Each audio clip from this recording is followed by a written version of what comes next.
Ito na po muna ang tuloy na natin po sa ating BRB. So ayan, at sa ating BRB. BRB. Beauty, relaxation, and bloom. Feel good, look good. Alamin kung paano dito lang sa BRB. Siyempre sa ating BRB na inaabangan ni Richard Mayet de la Rosa ng Mayet's Jewelry. Diyan po yan, nasa second floor, Robinson's Place, Las Piñas. At sa General Trias. Yan, kaya si Suzette Recto nanonood ngayon. Naghanap na siya ng alahas. Ayan, diyan lang po yan.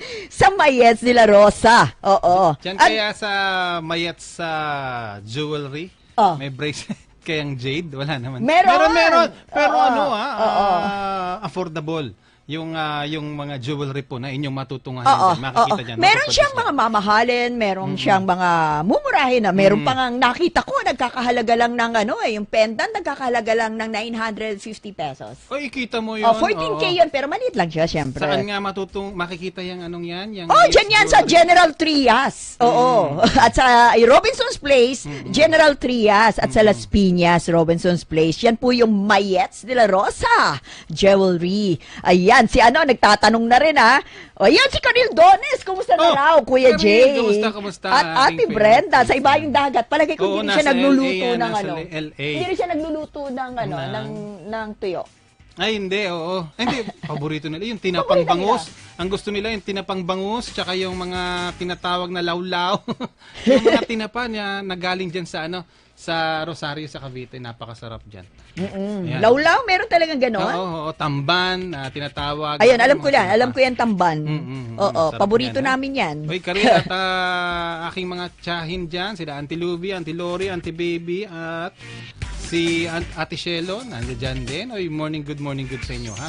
Maligayang pagsubaybay po dito sa Balita 990. At ganoon din kay Al Jimenez at kay Aldin Maglunsod, Escalante na nasa ibayong dagat. At si Nino Imperial na nasa New Zealand. At syempre si Bina Armas Lumibaw na nasa Canada. At si Luchi Cambugay magtanong na nasa Australia. Good morning sa inyong lahat. At sa ating BRB. Ayan. Siguro ay alam na natin ang nangyari sa isang pamilya sa San Jose del Monte, Bulacan. Tandaan po natin na hindi lang minsan nangyayari ang ganitong uri ng karumal-dumal na krimen. Ilang beses na rin tayong nakarinig ng balita tungkol sa krimen, makaraang pasukin ang loob ng isang bahay. Hindi kasi natin masasabi na ligtas ang ating bahay. At narito po ang mga tips natin kung paano nga ba makakaiwas sa krimen sa loob ng ating bahay. Yan kasi nga, di ba? Maraming krimen po sa loob ng bahay ang kadalasang walang forced entry. Na ang ibig sabihin, maaring kilala nyo o kilala ng biktima ang suspect kaya madali itong mapasok sa bahay. Posible din na alam ng suspect ang pasikot-sikot sa loob ng bahay. Sa ganitong pagkakataon, kung aalis man ng bahay o kaya ay matutulog na kayo, tiyakin daw na nakalak at secured ang gate kasama na ang pinto at mga bintana ng iyong bahay. Ayan, pangalawa nga, okay lang daw na para kang praning. Alam mo yon? Gaya ng kadalasang sinasabi natin na praning in a good way. Oo, maging alerto daw tayo palagi. Carmelita Sibilia, bagong gawa ang bahay niyan. Oo, yan, maging alerto. Huwag masyadong ilantad ang loob ng bahay sa mga kapitbahay, lalo na sa mga hindi kilalang tao. May mga bahay kasi daw na expose ang loob ng bahay na maaaring patibong para pasukin naman sa mga loob. Iwasan din na magpa-impress sa mga gamit sa loob ng bahay. Ayan, kilalanin din yung mga kapitbahay, huwag kayong masyadong suplada. Oo, kailangan makisama kayo. Mahalaga na kilala ang mga naninirahan sa inyong lugar para masiguro ang kaligtasan. At kung alis ng bahay, pwede nyo ring ibilin sa kanila na bantayan ang inyong bahay. So, ayan. May pag-aaral kasi na sa isang village na magkakakilala ang mga residente ay mas kakaunti daw yung nangyayaring krimen. Ayan, may mga buwan din daw na tumataas ang kriminalidad. Ito yung mga panahon na kadalasan nagbabakasyon ng mga tao sa ibang lugar o maalis ng bahay. Partikular na dito ang mga panahon ng holidays. At kapag aalis daw ng bahay, siguraduhin na walang iiwang indikasyon o senyales na walang tao sa bahay. Totoo yan. Ayan. Ang gaganda po mga tips yun, mga giliw na mga taga-subaybay na dapat po ninyong pinakatatandaan. Kasi yung krimen, hindi ninyo malalaman kung kailan mangyayari sa inyo.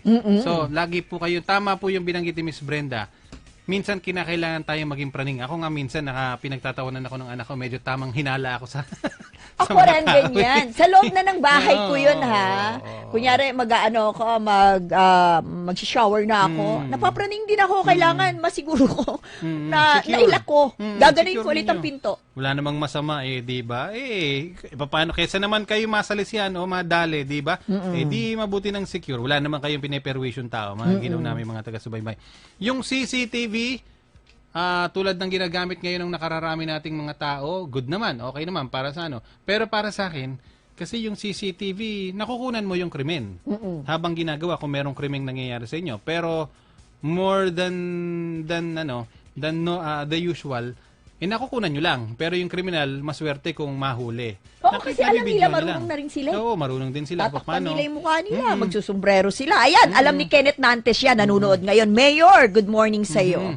Tapos, kapag ka hindi nyo kilala yung suspect at medyo malayo yung kuha, hindi rin ma-identify. Para sa akin, mas maganda, i-prevent ninyo na kayo'y mabiktima ng krimen. Kunyari, yung inyong bahay, secure nyo lagi. Ipadlock nyo lagi. Mag-invest kayo sa isang security alarm o home system na ang purpose, hindi mabidyohan lamang yung krimen kung hindi ma-prevent yung bahay ninyo na mapasok. Kunyari, kapag may lalapit dun sa bahay ninyo, mag-a-alarm, kapag may bubukas ng alanganing oras doon sa inyong mga bintana o pinto, mag-a-alarm, di ba? Mape-prevent ninyo yung krimen na mangyari. Instead na mabibidyohan nyo lamang yung krimen habang nangyayari ito. Yeah, Diba? bago mangyari Bago yan, mangyari, di ba?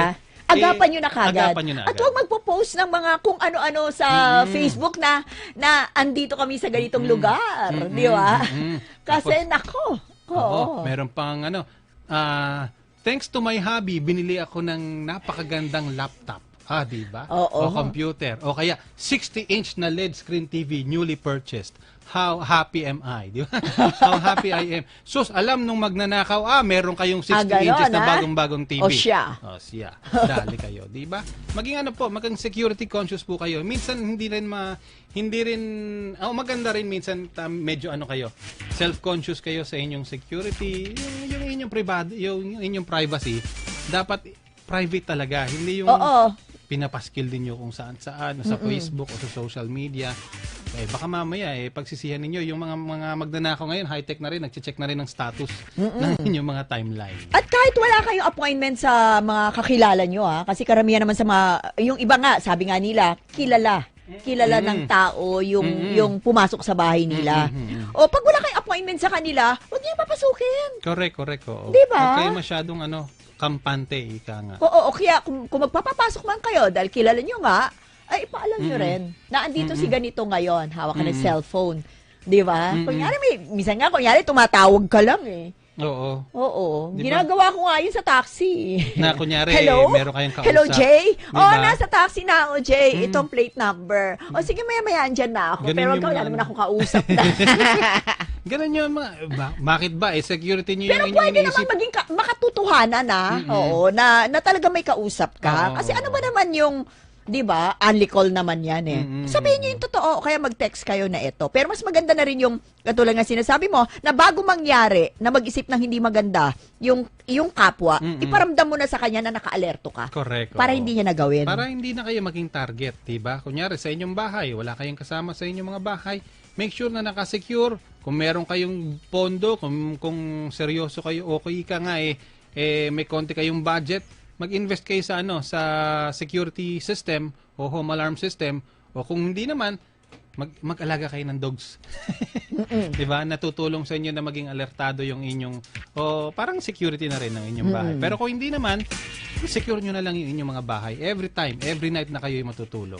Yeah, oo. At kung meron kayong mga importanteng mga bagay at meron naman kayong vault o kaya vault sa bangko, dalhin nyo na yan doon. Oo. 'Di ba? Para hindi kayo mabiktima, para batid nila na kayo'y kayo'y ready sa anuman at hindi kayo dapat tinatarget ng mga kawatan. Kasi sa panahon ngayon, lalo pag gaganyang ang mga gumagawa ng mga karumal-dumal ay mga addict, naku po. Oo, hindi ka lang pagnanakawan, papatayin ka pa. Buti nga sana Pero kung minsan pasukin lang, Mario minsan Joseph. gumagawa pa ito, nangyari dyan sa San Jose del Monte, Bulacan. Oo, ang dami ng gigil Nakalolo dyan. mo. Sabi nga, dapat dyan, Correct. tagtarin ng pinong-pino. Pero imbestigahan pa ng maigi ng ating mga otoridad. Baka meron pang nakalalaya dyan. Para sulit nga po yung hustisya na maibigay natin dun sa ama ng tahanan na nawalan po ng kanya mga mahal sa buhay.